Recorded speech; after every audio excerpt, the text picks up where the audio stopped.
To use Waze on Android Auto 2025, start by connecting your Android device to your car's infotainment system using a USB cable.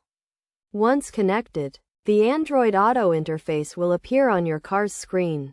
Next, ensure that Waze is installed on your Android device and that you have granted it the necessary permissions. If you haven't already, download and install Waze from the Google Play Store. After installation, open the Waze app on your Android device and agree to the terms of service. Set up your Waze account by following the in-app prompts, which may include allowing Waze to access your location and enabling voice commands. To use Waze with Android Auto, select the Waze app from the Android Auto interface on your car's screen. You may need to swipe through the available apps to find Waze. Once selected, Waze will launch and display the map interface. To navigate to a destination, tap the search bar at the top of the screen and enter your desired location.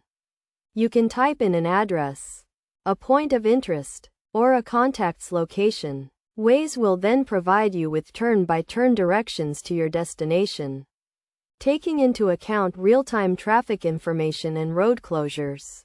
While navigating, Waze will provide you with voice commands and display the route on the map.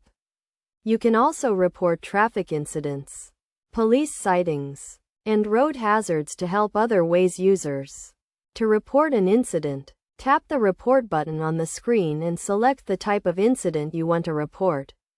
You can also use voice commands to report incidents by saying "OK Google" and then the type of incident. To customize your Waze experience, tap the menu button and select Settings.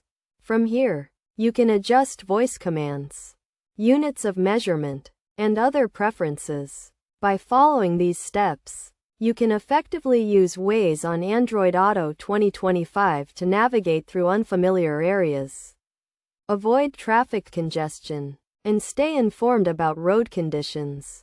Remember to always follow safe driving practices and avoid interacting with your device while driving.